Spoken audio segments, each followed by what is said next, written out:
It was almost at the beginning, like when I first took the job. To be honest, like for me, excellent person.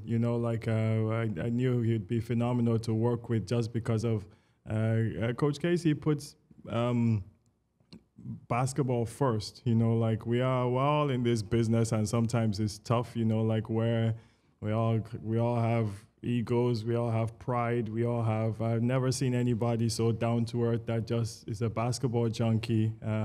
That's how I grew up loving the game. Is just to go out there and work and be yourself. And Coach Casey is just emphasizes that. He shows that, and so. Also, the willingness to be honest, to work with each other. We've had tough conversations. We've had we've had disagreements. Like that's for me. That's I don't think I'm sure Pop and RC. Like have disagreements. That's part of the business, and we have to handle ourselves well, and we have to know what. The direction and the goal is of the organization, and I think Coach Casey showed that. And then the growth, like all season long, we had a plan, and in business you stick to your plan, and you try to you have those bumps and low curve balls thrown at you. You just need to keep going and try and figure it out, and what better leader for us to have. Left side, please.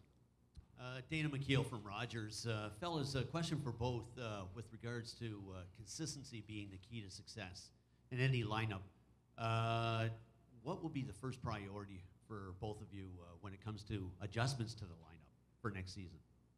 Obviously, from a front office point of view, I'll answer that from our perspective. I think we have to map out a summer where our players get better, our young players get better. I'm sure Coach will elaborate on that. But as far as I'm concerned, keeping our core group going forward with Kyle Lowry, Grievous Vasquez, Patterson, and those guys are they're priorities for us. And if you want to build, I think, a team where we have young players, we have to build on continuity, and I think the priority for us will be the draft first. We have that coming up, and we have to attack that as hard as we can, and then when free agency comes, we have to attack our guys first. So I'll let Coach answer from a coaching. Well, from a coach, Masai started it. Getting better individually. Coaching staff, including the players. I challenge our coaching staff, to go and pick the brains of different coaches, college coaches, other NBA coaches, ex-coaches. Let's bring something new back, some fresh ideas. There's no bad ideas that we want to look at. Individually, I know, like Terrence Ross, I just told you, he's got to get stronger. Just as physical, he's a great athlete. But to use that athleticism, you got to have a strong base and strong, bottom to not get knocked off your mark, hold your ground defensively. And he saw that going against Joe Johnson, which was a great experience. Jonas has to get better. Masai's hooked it up where he's going to work with Hakeem this summer, which is great.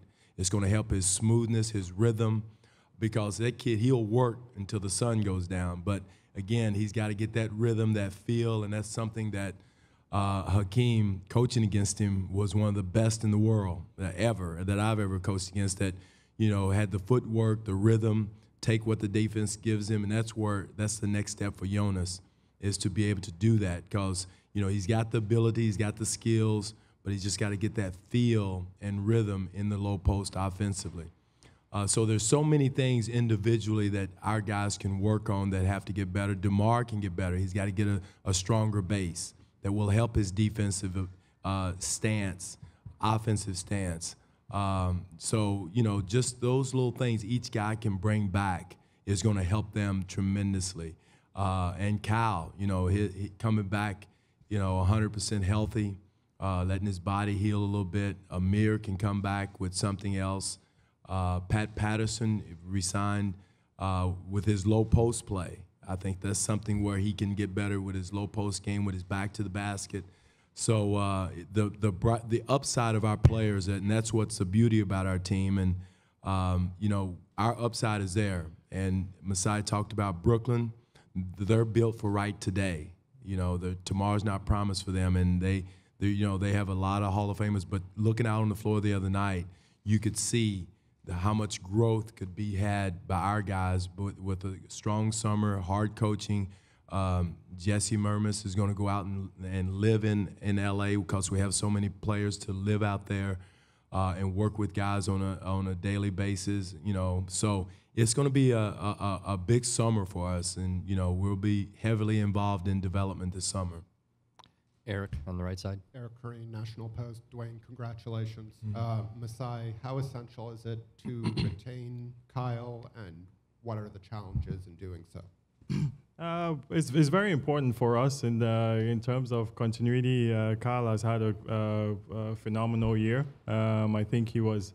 I thought Kyle was a huge key to our season, and Kyle is a free agent. I think one of the things we looked at when we made that trade was how much we could grow if we went the other way, and there was communication with Kyle and his agent, and he knew what we were going through during that process, and the team began to play well and take off, and we continued to have conversations with Kyle, and then we all collectively decided that, you know what, this is something we want to see through and figure out, and so for me, negotiating is easy for me.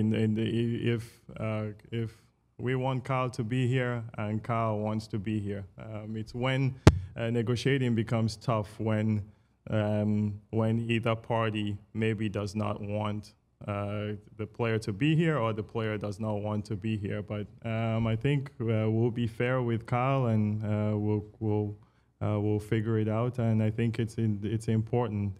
He's grown as a person tremendously to be coached and to work with, and his teammates, everybody has said that.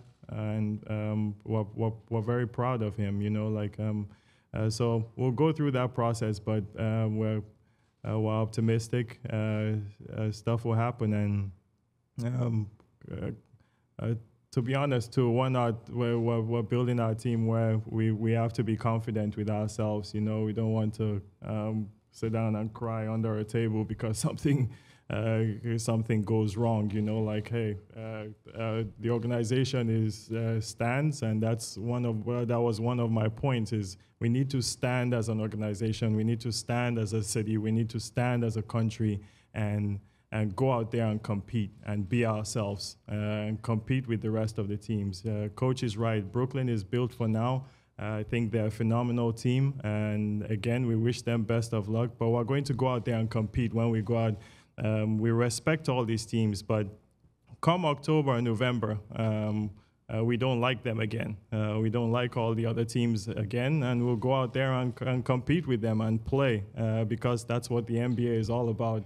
And that's what we need to learn here, and that's what we're learning. That's the process we're going through as a team, as an organization, as a country, everything. The fans show that it's time we grow and stand up for ourselves. And I want to say this, piggyback on what Masai just said.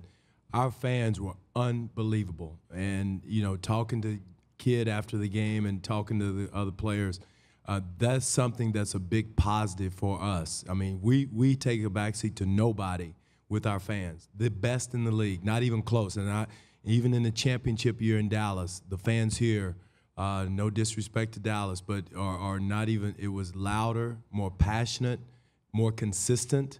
I mean, the players there talked about how they couldn't even hear themselves think out on the floor, and that's what you want from your home crowd. That is a home crowd advantage, home team advantage is what we had in this series. We couldn't pull it out, but they did their part. They did their part, and And that's what we stand for, and we're proud of to be a part of that.